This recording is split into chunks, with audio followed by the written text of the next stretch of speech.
Hello students, welcome to our YouTube channel met G exam. मैं हूँ रोहित राज और आज हम लोग कोऑर्डिनेट ज्योमेट्री में आगे पढ़ेंगे। एरिया ऑफ पैरेललोग्राम के बारे में पढ़ेंगे, फैमिली ऑफ लाइंस के बारे में पढ़ेंगे और भी बहुत सारे कॉन्सेप्ट्स को आज हम लोग पढ़ेंगे। तो आज का सेशन फिर स्टार्ट करते हैं। सबसे पहले हम लोग पढ़ेंगे एरिया ऑफ पैरेललोग्राम के बारे में। देखो पैरेललोग्राम क्या होता है। पैरेललोग्राम में जो आमने सामने का जो साइड रहता है वो इक्वल एंड पैरेलल होता है। तो यहाँ पे जो ABCD एक पैरेललोग्राम है, ABCD एक पैरेललोग्राम है। ये पैरेललोग्राम का शॉर्ट फॉर्म है। तो AB जो है वो पैरेलल है DC के एंड AD जो है वो पैरेलल है BC के। तो DC साइड का जो इक्वेशन होगा वही इक्वेशन AB साइड का होगा, सिर्फ कांस्टेंट का अंतर रहेगा। BC का जो इक्वेशन रहेगा वो भी AD का रहेगा, सिर्फ कांस्टेंट का अंतर रहेगा। कहने का मतलब कि जो DC और AB का स्लोप बराबर रहेगा और BC और AD का स्लोप बराबर रहेगा, क्योंकि ये दोनों पैरेलल है। यहाँ देखो, अगर DC का equation a1x plus b1y plus d1 is equal to 0 है, यानी कि यहाँ से यहाँ तक का टर्म अगर सेम है तो यहाँ से यहाँ तक का भी टर्म सेम ही रहेगा। यहाँ d1 है तो बस यहाँ c1 हो जाएगा। अगर BC का a2x plus b2y plus c2 is equal to 0 है तो यहाँ से यहाँ तक का जो टर्म है वो यहाँ से यहाँ तक का रहेगा, बस यहाँ c2 है, यहाँ d2 हो जाएगा। तो अगर एक पैरेललोग्राम गिवन है तो हम लोगों को अगर एरिया निकालना हो पैरेललोग्राम का तो हम लोग लिखते हैं क्या।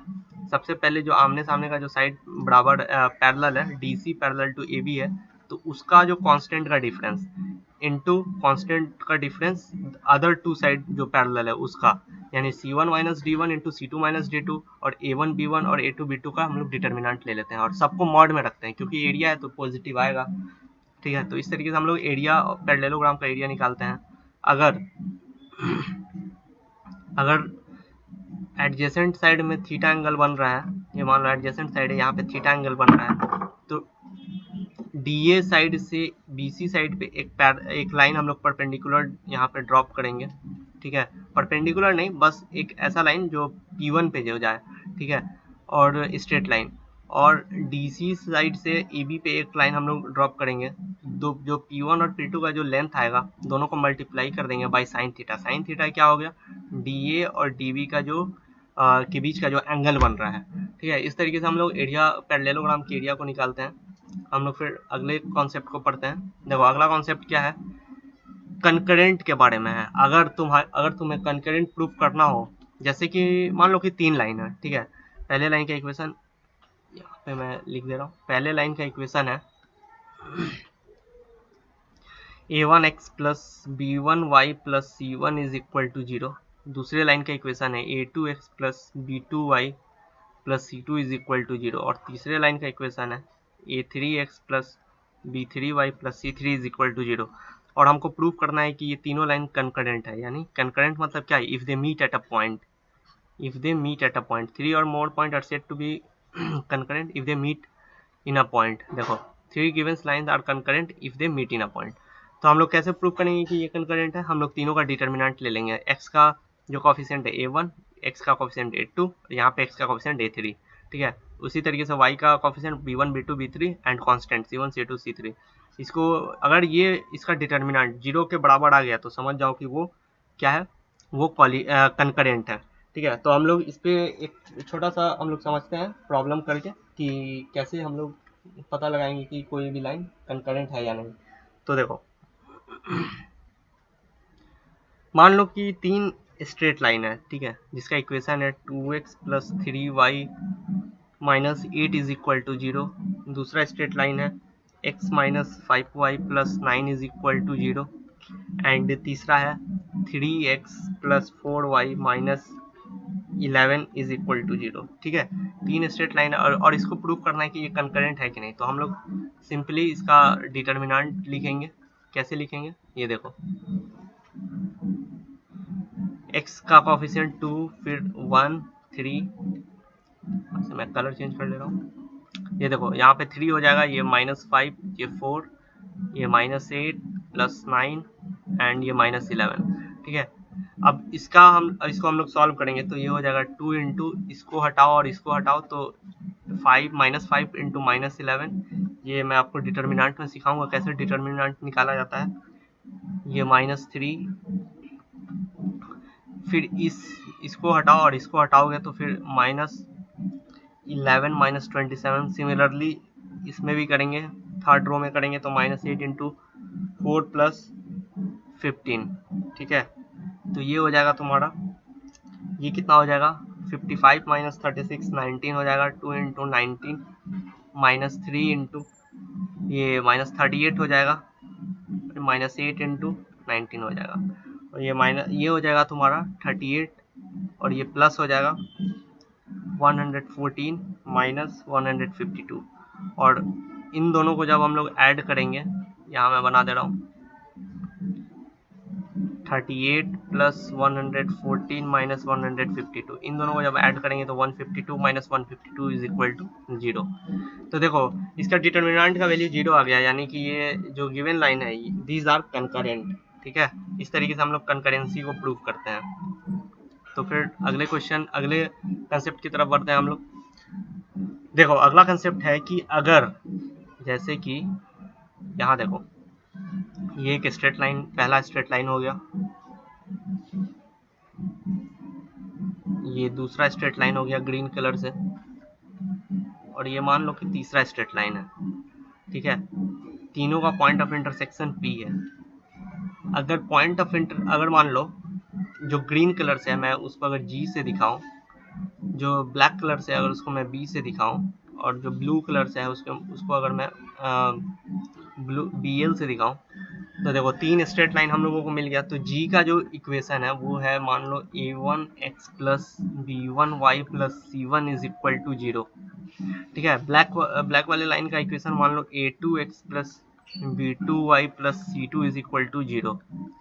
तो अब हम लोगों से ब्लू वाले लाइन का इक्वेशन पूछेगा, तो हम लोग क्या करेंगे, जबकि कंडीशन क्या है इसमें कि तीनों लाइन जो है एक ही पॉइंट ऑफ इंटरसेक्शन से पास कर रहा है, तो हम लोग इसका इक्वेशन कैसे लिखते हैं, रिक्वायर्ड ब्लू वाले लाइन का G1 plus lambda into B. ठीक है, कोई भी स्ट्रेट लाइन को सॉल्व करने पे ये पॉइंट P का कोऑर्डिनेट पता चल जाएगा। पॉइंट P का कोऑर्डिनेट जैसे ही पता चलेगा फिर हम लोग इसको इसमें पुट कर देंगे। तो G का इक्वेशन क्या है, A1x plus B1y plus C1 plus lambda into A2x plus B2y plus C2 is equal to 0। ठीक है, इस दोनों लाइन को सॉल्व करने के बाद जो भी x और y का कोऑर्डिनेट आएगा उसको हम लोग इस इक्वेशन में पुट करेंगे, और वहां से लैम्डा मिलेगा, और लैम्डा को फिर हम लोग इसी इक्वेशन में पुट कर देंगे, तो फिर हम लोगों को ब्लू वाले लाइन का इक्वेशन मिल जाएगा। ठीक है, इस तरीके से हम लोग 2 और मोर पॉइंट अगर एक दूसरे को इंटरसेक्ट कर रहा है तो हम लोग उसका इक्वेशन लिखते हैं।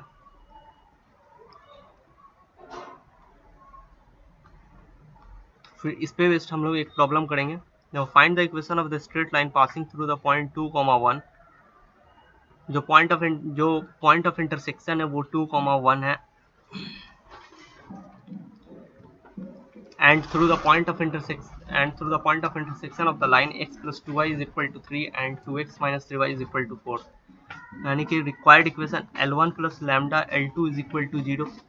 ठीक है, तो यहाँ पे हो जाएगा x प्लस, यहाँ पे हो जाएगा तुम्हारा 2x minus 3y minus 4 plus lambda into x plus 2y minus 3 is equal to 0। और ये पॉइंट ऑफ इंटरसेक्शन 2, 1 है, तो यहाँ पे इसकी जगह 2 का कोऑर्डिनेट 2y की जगह 1 minus 4 plus lambda into x की जगह फिर कोऑर्डिनेट हम लोग पुट करेंगे 2 into y minus 3 is equal to 0। जब हम लोग इसको सॉल्व करेंगे तो लैम्डा का वैल्यू यहाँ से 3 आ जाएगा। ठीक है, लैम्डा 3 आ गया तो फिर हम लोग इसको इसी इक्वेशन में पुट करेंगे, इस वाले इक्वेशन में। तो ये हो जाएगा 2x minus 3y minus 4 plus 3 into x plus 2y minus 3 is equal to 0, and the required equation will be 5x plus 3y minus 13 is equal to 0। यही रिक्वायर्ड इक्वेशन होगा। ठीक है, हम लोग फिर नेक्स्ट एक कॉन्सेप्ट है उसको पढ़ेंगे, how to find circumcentre and orthocentre by slope. तो स्लोप के मदद से हम लोग सर्कम सेंटर और ऑर्थो सेंटर कैसे निकालेंगे। सबसे पहले तो सर्कम सेंटर होता क्या है, किसी भी ट्रायंगल का सर्कम सेंटर जो होता है वो point of intersection of the perpendicular bisector of the sides of triangle होता है। यानी कि अगर कोई ट्रायंगल है, ठीक है, उसके साइड का जो परपेंडिकुलर बाइसेक्टर का इंटरसेक्शन पॉइंट है उसी को हम लोग सर्कम सेंटर बोलते हैं। जैसे यहाँ पे ट्रायंगल ए बी सी है, तो ये देखो ओ डी, ओ ई और ओ एफ तीनों परपेंडिकुलर बाइसेक्टर है। यानी कि अगर ओ ई जो है वो 90 डिग्री का भी एंगल बना रहा है और इसको साइड AC को दो इक्वल पार्ट्स में भी डिवाइड कर रहा है। सिमिलरली OD के साथ भी है, सिमिलरली OF के साथ भी है। यानी कि DEF जो है, यानी या फिर FED वो मिड पॉइंट्स है। और OE परपेंडिकुलर टू AC है, OF परपेंडिकुलर टू AB है and OD perpendicular to BC है। ठीक है, यानी कि हम लोग ऐसा बोल सकते हैं कि OD is equal to OE is equal to OF। These are the circumradius of the triangle. तो हम लोग कैसे कैलकुलेट करेंगे सर्कम सेंटर, उसको हम लोग एक प्रॉब्लम के थ्रू समझेंगे। और एल्टीट्यूड और ऑर्थो सेंटर के बारे में आपको बता दूं कि ortho centre is the point of intersection of the altitudes of the triangle. ठीक है, अगर ये ट्रायंगल है तो इसका जो एल्टीट्यूड यानी कि 90 डिग्री बनाएगा, इसका एल्टीट्यूड ये भी 90 डिग्री बनाएगा और इसका भी एल्टीट्यूड 90 डिग्री बनाएगा। और ये पॉइंट अगर ई ऑर्थो सेंटर है तो इसमें भी हम लोग सिमिलरली वैसे ही वही कंसेप्ट लगाएंगे, वही परपेंडिकुलर टू AC, यानी दोनों के स्लोप का product that is equal to -1। ठीक है,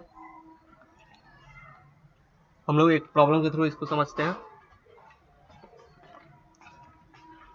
एक क्वेश्चन है, उसमें एक ट्रायंगल है। ट्रायंगल का तीनों वर्टिसेस जो गिवन है 5, -1, B -1, 5 एंड C 6, 6। ठीक है, और हम लोगों को इसमें सर्कम सेंटर का कोऑर्डिनेट्स निकालना है। Let the coordinate of the circumcentre be alpha, beta. अल्फा, बीटा इसका सर्कम सेंटर का कोऑर्डिनेट हो जाएगा। ठीक है, पॉइंट ये जो सर्कम सेंटर है तो वही ये परपेंडिकुलर बाइसेक्टर होगा, यानी कि 90 डिग्री का एंगल बनाएगा। यानी कि AE साइड जो होगा EC साइड के बराबर होगा। यानी कि E का कोऑर्डिनेट क्या आ जाएगा, E का कोऑर्डिनेट आ जाएगा 11/2, 5/2। ये पॉइंट F है। सिमिलरली D का कोऑर्डिनेट हो जाएगा 5/2, 11/2 एंड कोऑर्डिनेट ऑफ F वो हो जाएगा 2, 2। well, OD perpendicular to BC, यानी कि slope of OD into slope of BC is equal to -1। Slope of OD कितना हो जाएगा, अगर OD का कोऑर्डिनेट अल्फा, बीटा है, D का कोऑर्डिनेट 5/2, 11/2 है, तो OD का कोऑर्डिनेट क्या हो जाएगा, OD का स्लोप हो जाएगा beta -11/2 divided by alpha -5/2 into 6 - 5 upon 6 + 1 is equal to -1। जब हम लोग इसको सॉल्व करेंगे तो we will get the equation that is equal to 7 alpha plus beta is equal to 23 and this is the first equation. Now similarly हम लोग यही process लगाएंगे, slope of OD into slope of CA।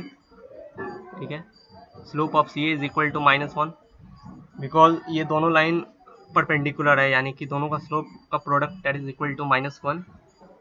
Well इसका slope of OD is equal to beta -5/2 upon alpha -11/2 into -1 - 6 upon 5 - 6 is equal to -1। हम लोग जब इसको solve करेंगे तो फिर हम लोग we will get the equation alpha plus 7 beta is equal to 23 and this is the second equation. Now we have 2 unknown and 2 equations. So यहाँ से हम लोग अल्फा और बीटा का वैल्यू हम लोग निकालेंगे। कैसे, 7 alpha plus beta is equal to 23, alpha plus 7 beta is equal to 23। ठीक है, तो अब हम लोग इसको सॉल्व करेंगे तो we get alpha and beta दोनों बराबर आएगा।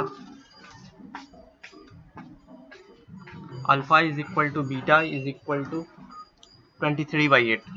ठीक है, ये दोनों बराबर आएगा, यानी कि अल्फा और बीटा 23/8 होगा। यानी कि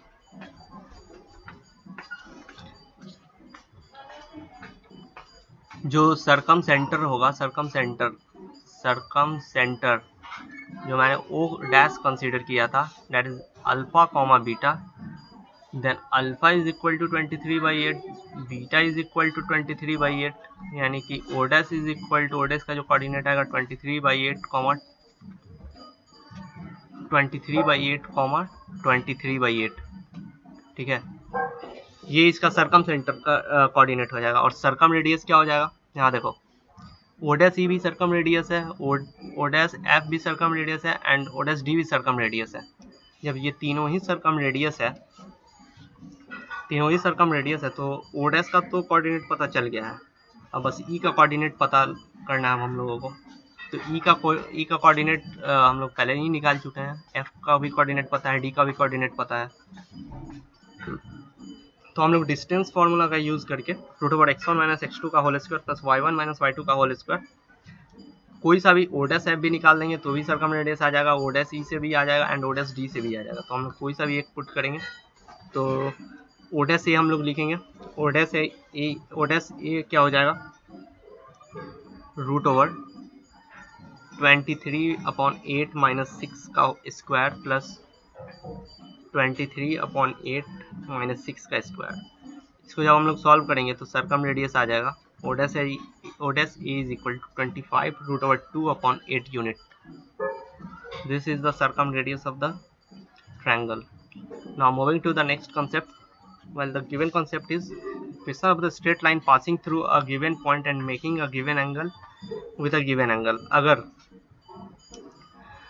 L1 लाइन है, उसका इक्वेशन अगर y is equal to mx plus c है, और L2 लाइन है जो x, y से पास कर रही है, x1, y1 से, और L2 लाइन L1 के साथ अल्फा एंगल बना रहा है, तो L2 का इक्वेशन हम लोग लिखते हैं y minus y1 is equal to tan theta plus minus alpha into x minus x1, ठीक है।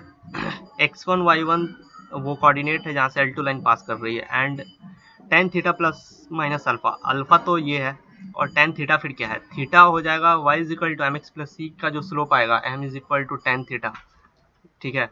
यही है, मतलब कि जो गिवन लाइन है उसका जो स्लोप है वही tan थीटा है। इसको हम लोग एक प्रॉब्लम के थ्रू समझते हैं। तो देखो, क्वेश्चन है कि find the equation of the straight line, passing through 2, 3 and inclined at π/4 radian to the line 2x plus 3y is equal to 5। यानी कि एक स्ट्रेट लाइन है जो 2, 3 से पास कर रही है, एंड जो गिवन लाइन है 2x plus 3y is equal to 5, उसके साथ ये π/4 का अल्फा एंगल बना रहा है, यानी कि हम लोग अल्फा लिखेंगे, अल्फा इज इक्वल टू π/4।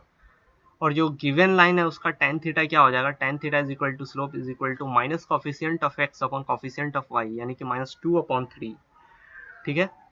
और ये गिवन लाइन 2, 3 से पास कर रही है, तो मान लो कि ये पॉइंट ए है, तो ए का कोऑर्डिनेट्स हो जाएगा 2, 3।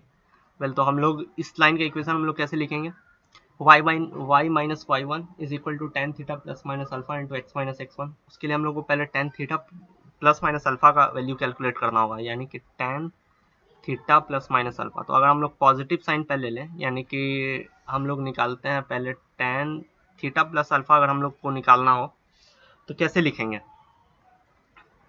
tan थीटा प्लस अल्फा की जगह π/4, फिर यहाँ से हम लोग tan a plus tan b के फॉर्मूले पे इसको ब्रेक करेंगे। Well, tan a plus tan b is equal to tan a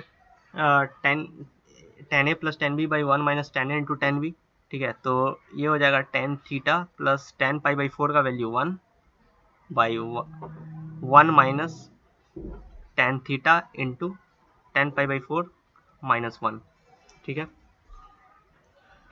1 minus tan into tan b, तो tan थीटा का वैल्यू कितना है, -2/3 प्लस 1/1 माइनस, यहाँ पे हो जाएगा ये -2/3, ठीक है।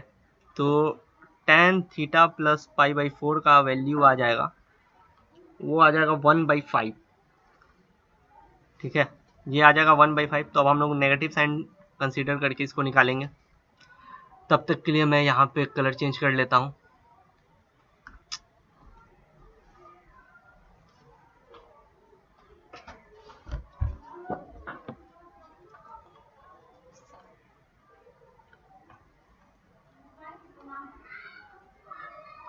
ठीक है, तो यहाँ पे हो जाएगा tan theta minus pi by 4, ये हो जाएगा कितना, tan a माइनस बी का फॉर्मूला होता है tan a minus tan b by 1 plus tan a into tan b।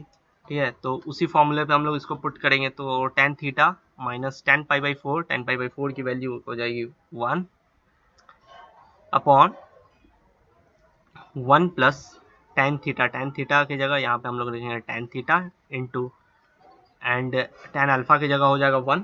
ठीक है, तो ये हो जाएगा tan थीटा हम लोग -2/3 निकाले थे एंड 1 प्लस ये हो जाएगा -2/3। इसको जब हम लोग सॉल्व करेंगे तो वो आ जाएगा 5 एंड यहाँ से हम लोग दोनों निकालनी है, तो equation of the required line हो जाएगा, equation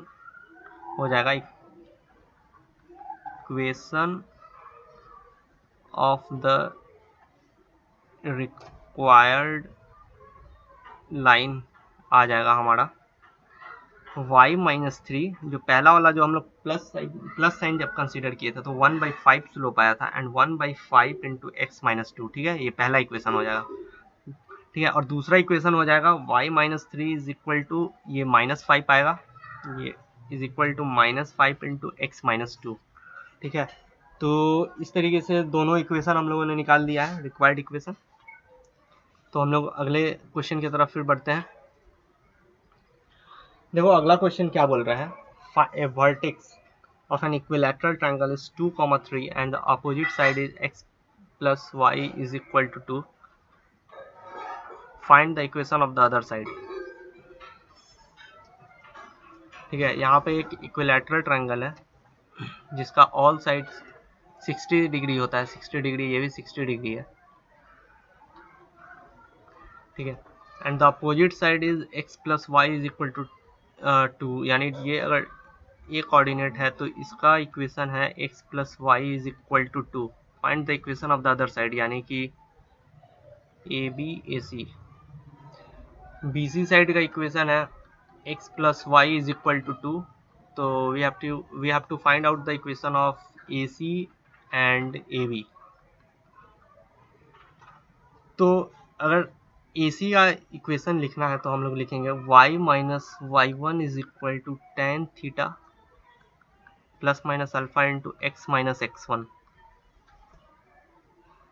y minus y one की जगह 3 हो जाएगा, tan थीटा की जगह हो जाएगा यहाँ पे देखो m is equal to tan theta is equal to minus coefficient of x upon coefficient of y, यानी theta is equal to 135 degree, तो 135 प्लस माइनस अल्फा की जगह 60 degree into x minus x one की जगह 2।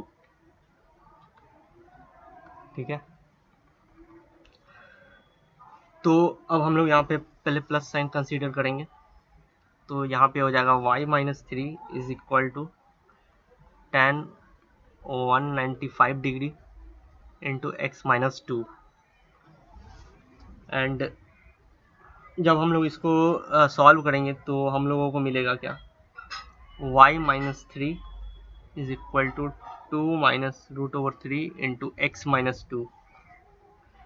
ठीक है, अब हम लोग नेगेटिव साइन के लिए एक और इक्वेशन निकालेंगे, so while considering the negative sign we get what y minus 3 is equal to tan 75 degree into x minus 2। ठीक है, y minus 3 is equal to tan 75 को हम लोग क्या cot 15 लिख सकते हैं, यानी cot 15 degree into x minus 2 and y minus 3 is equal to cot 15 का वैल्यू होता है 2 plus root over 3 into x minus 2। ठीक है, जब हम लोग इसको सॉल्व करेंगे तो हम लोगों को मिलेगा क्या, 2 plus root over 3 into x minus y is equal to 1 plus 2 root over 3, यानी कि रिक्वायर्ड इक्वेशन क्या हो जाएगा। तो मैं दोनों इक्वेशन को अभी लिखूंगा, तो दोनों इक्वेशन को मैं लिख रहा हूँ। रिक्वायर्ड इक्वेशंस क्या हो जाएगा, 2 minus root over 3 into x minus y is equal to 1 and 2 plus root over 3 into x minus y is equal to 1 plus 2 root over 3।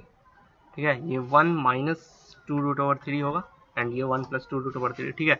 यही दोनों रिक्वायर्ड इक्वेशन है, ठीक है। तो फिर हम लोग अगले कॉन्सेप्ट की तरफ, अगला क्वेश्चन, एक और क्वेश्चन है। ये क्वेश्चन उसी कॉन्सेप्ट पे बेस्ड है। सो ये आपका HW है, आप इसको बनाइए, कमेंट करिए। अगर नहीं बनेगा तो मैं इसको अगले वीडियो में मैं इसका सॉल्यूशन लेकर आऊँगा। फिर हम लोग नेक्स्ट एक कॉन्सेप्ट फिर पढ़ते हैं। अगला कॉन्सेप्ट क्या बोल रहा है, a line equally inclined with 2 lines, ठीक है। यानी कि मान लो कि PC एक लाइन है, वो PB और PA से इक्वली इंक्लाइंड है। यानी कि अगर यहाँ पे angle BPC is equal to theta है तो एंगल CPA भी थीटा होगा।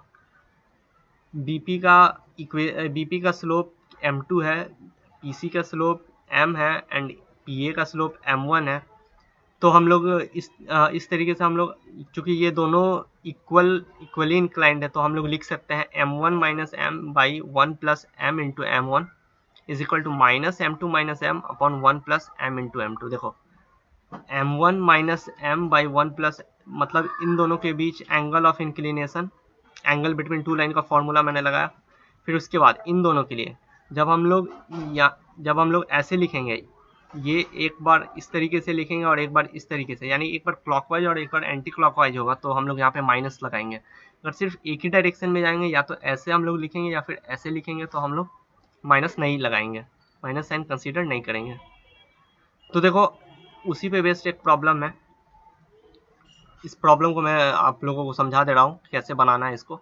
देखो इसमें आइसोसेलेस ट्रायंगल है, ठीक है, given by 7x minus y plus 3 is equal to 0 and x plus y minus 3 is equal to 0 and its third side passes through 1, -10। Determine the equation of the third side. Isosceles triangle है तो दो side given है, ठीक है, दो side बराबर होगा, आमने सामने का एंगल भी बराबर होगा, और थर्ड साइड 1, -10 से पास कर रहा है। मैं आपको इसको एक और तरीके से मैं इस क्वेश्चन को बना चुका हूँ, आप लोगों को अभी इस तरीके एक और ये नेक्स्ट मेथड से हम लोग इसको बनाना सीखेंगे यहाँ पे। तो देखो इस लाइन का AB लाइन का स्लोप निकाल दो। स्लोप ऑफ AB क्या हो जाएगा, minus coefficient of x upon coefficient of y, यानी -7 अपॉन -1 इज इक्वल टू 7, ठीक है। AB का स्लोप आ गया। फिर अब हम लोग यहाँ पे AC का स्लोप निकालेंगे। AC का स्लोप आ जाएगा minus coefficient of x upon coefficient of y, और लेट स्लोप ऑफ BC का स्लोप क्या आ जाएगा, मान लो M है, ठीक है। तो अब हम लोग यहाँ पे इस फॉर्मूले का यूज़ करेंगे, ठीक है, M1 माइनस, ठीक है, दिस, इसका हम लोग यूज़ करेंगे, और यहाँ से हम लोग इसको यहाँ पे हम लोग अप्लाई करेंगे। तो जैसे ही हम लोग करेंगे फिर वहाँ से हम लोगों को M का वैल्यू पता चल जाएगा। ऐसे ही M आ जाएगा और ये गिवन पॉइंट है, तो हम लोग इस BC साइड का इक्वेशन अब हम लोग लिख देंगे, ठीक है। तो इस तरीके से इस क्वेश्चन का ये सॉल्यूशन हो जाएगा। तो आप लोग इसको भी HW समझिए। मैं दोनों क्वेश्चन को नेक्स्ट लेक्चर में इसको मैं बनाऊंगा, ठीक है। तो आज के लिए इतना ही, थैंक्स।